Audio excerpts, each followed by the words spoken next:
எல்லோருக்கும் வணக்கம். 2026ஆம் ஆண்டு பிறக்க போகுது. இந்த இனிய புத்தாண்டு வாழ்த்துக்களை முதல்ல தெரிவிச்சுக்கிறேன். ஆமாங்க, புது வருஷம்னாலே ஒரு புது உற்சாகம் இருக்கும். இந்த 2026ஆம் வருஷத்துல நம்மளோட ராசி பலன்கள் எப்படி இருக்க போகுதுன்னு தெரிஞ்சுக்க எல்லாரும் ஆவலா இருப்பீங்கன்னு நினைக்கிறேன். நிச்சயமா இந்த வருஷம் சனி, குரு, ராகு, கேதுன்னு முக்கியமான கிரகங்கள் நிறைய பெயர்ச்சிகளை சந்திக்க போகுது. அதனால ஒவ்வொரு ராசிக்கும் தனித்தனி மாற்றங்கள் நிறையவே இருக்குமா. கரெக்ட்.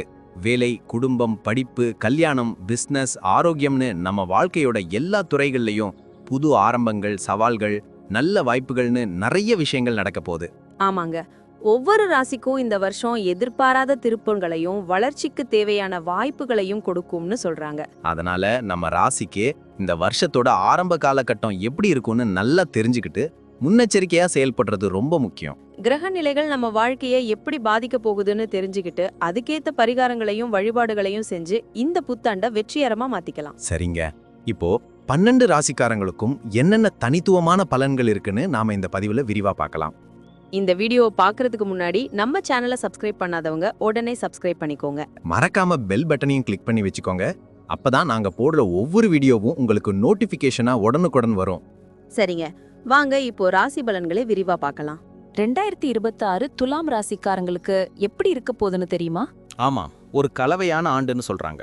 சனி 6ஆம் இடத்துல இருக்கிறது நல்லலாம், ஆனா குரு 10ஆம் இடத்துக்கு போறது கொஞ்சம் சவால்களை கொண்டு வருமா.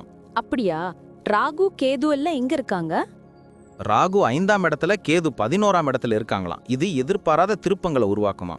ரொம்ப கவனமா இருக்கணும்னு சொல்றாங்க. புதுசா ஏதாவது ஆரம்பிக்கலாமா வேண்டாமா? நல்லா யோசிச்சுட்டு அப்புறம் ஆரம்பிக்கணும்னு சொல்றாங்க. பொறுமையா இருக்கணும் போல. குடும்ப வாழ்க்கை எப்படி இருக்கும்? நல்லா இருக்கும்னு சொல்றாங்க. சனி 6ஆம் இடத்துல இருக்கிறதுனால குடும்ப பிரச்சனைகள்லாம் தீர்ந்துடும்னு நினைக்கிறேன். அண்ணன், தம்பி, அக்கா, தங்கச்சி உறவுகள் எல்லாம் இன்னும் பலப்படுமாம். பெற்றோரோட ஆரோக்கியம் அதுல கொஞ்சம் கவனம் செலுத்தணும்னு சொல்றாங்க. கணவன் மனைவிக்குள்ள அன்பு அதிகமாகுமாம்.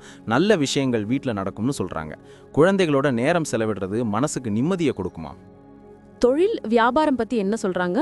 புது வாய்ப்புகள் நிறைய வருமாம். சனி நல்லா வேலை செஞ்சு அதுக்கு பலன் கொடுக்கும்னு சொல்றாங்க. புது பார்ட்னர்கள் கூட கிடைக்க வாய்ப்பு இருக்காம். ஆனா குரு 10ஆம் இடத்துல இருக்கிறதால போட்டி அதிகமாகுமாம். அப்ப முதலீடு செய்யலாமா? புது முதலீடு பண்றதுக்கு முன்னாடி நல்லா யோசிக்கணும்னு சொல்றாங்க. வேலையில இருக்கிறவங்களுக்கு எப்படி இருக்கும்? புது பொறுப்புகள் நிறைய வருமாம். கூட வேலை பார்க்குறவங்களோட நல்லா பழகணும்னு சொல்றாங்க. ஆஃபீஸர்ஸ் சப்போர்ட் பண்ணுவாங்களாம். ப்ரொமோஷன், சம்பள உயர்வுக்கும் வாய்ப்பு இருக்காம். ஆனா வேலை பளு அதிகமாகும்னு சொல்றாங்க. புது வேலை தேடுறவங்களுக்கு நல்ல வாய்ப்புகள் அமையும்னு சொல்றாங்க. பண விஷயம் எப்படி இருக்கும்? சுமாரா தான் இருக்குமாம். சனி எதிர்பாராத பணவரவு கொடுக்குமாம். கடன் அடைக்க வாய்ப்பு இருக்குமாம். ஆனா ராகு 5ஆம் இடத்துல இருக்கிறதுனால திடீர் செலவுகள் வருமாம். முதலீடு செய்யலாமா? முதலீட்டுல கவனமா இருக்கணும்னு சொல்றாங்க. வீண் செலவுகளை தவிர்த்து சேமிக்கணும்னு சொல்றாங்க. ஆரோக்கியம் பத்தி ரொம்ப கவனமா இருக்கணும்னு சொல்றாங்க. சனி உடல் நலத்துல சில பிரச்சனைகளை கொண்டு வரலாம். முக்கியமா வயிறு சம்பந்தமா. சாப்பாட்டுல கவனம் செலுத்தணும். மன அழுத்தம் குறைக்க யோகா, தியானம் பண்ணலாம். உடற்பயிற்சி ரொம்ப முக்கியம்னு சொல்றாங்க. அப்பப்ப செக்அப் பண்ணிக்கணுமா? ஆமாம், நல்லதுன்னு சொல்றாங்க. குழந்தைங்களை பத்தி என்ன சொல்றாங்க? நல்ல செய்திகள் கிடைக்குமாம். ஆனா ராகு 5ஆம் இடத்துல இருக்கிறதுனால குழந்தைங்களோட கொஞ்சம் பிரச்சனைகள் வரலாம். அவங்க படிப்புல கூடுதல் கவனம் செலுத்தணும். ஆரோக்கியத்திலையும் அக்கறை காட்டணும்னு சொல்றாங்க. அவங்களோட நேரம் செலவிடுறது அவங்க வளர்ச்சிக்கு உதவுமாம். பயணங்கள் பத்தி நிறைய பயணங்கள் வருமாம். ராகு ஆன்மீக பயணங்களை கொடுக்குமாம். பிசினஸ் டிராவல்ஸ் லாபம் கொடுக்கும். வெளிநாட்டு பயணங்களுக்கும் வாய்ப்பு இருக்காம். பயணங்கள்ல கவனமா இருக்கணுமா? ஆமாம், புது இடங்களுக்கு போகும்போது முன்னெச்சரிக்கையா இருக்கணும்னு சொல்றாங்க. அப்ப மொத்தத்துல 2026 துலாம் ராசிக்காரங்களுக்கு எப்படி இருக்கு? ஒரு சவாலான ஆண்டாகவும் அதே சமயம் நிறைய புது வாய்ப்புகளை கொடுக்கிற ஆண்டாகவும் இருக்குமாம். கடினமா உழைச்சா வெற்றி பெறலாம்.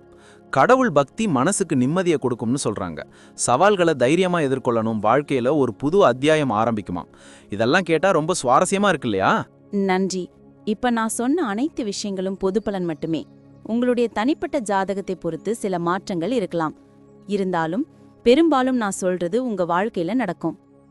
ஆமாங்க, அது மட்டும் இல்லாம சில விஷயங்கள்ல நம்ம எடுக்கிற முடிவுகளும் நம்மளோட தன்னம்பிக்கையும் கூட பெரிய மாற்றத்தை ஏற்படுத்தும். அதனால இந்த பலன்களை ஒரு வழிகாட்டியா எடுத்துட்டு உங்க வாழ்க்கையில நீங்க இன்னும் சிறப்பா செயல்படலாம். நான் சொல்றதெல்லாம் உங்களுக்கு பிடிச்சிருந்ததுன்னா ஒரு லைக் போட்டு உங்க நண்பர்களுக்கும் ஷேர் பண்ணுங்க. கண்டிப்பா. மேலும் நம்ம சேனலை சப்ஸ்கிரைப் பண்ணி பக்கத்துல இருக்கிற பெல் ஐகானையும் கிளிக் பண்ணி ஆல்னு செலக்ட் பண்ணி வச்சுக்கோங்க. அப்பதான் நாங்க போடுற எல்லா வீடியோக்களும் உங்களுக்கு உடனுக்குடன் நோட்டிபிகேஷனா வந்து சேரும். இது போல இன்னும் நிறைய சுவாரஸ்யமான தகவல்களோட அடுத்த வீடியோல சந்திப்போம். உங்களுடைய எதிர்கால வெற்றிக்கு என்னுடைய மனமார்ந்த வாழ்த்துக்கள். எப்பவும் நம்பிக்கையோட இருங்க. நன்றி. வாழ்க வளமுடன்.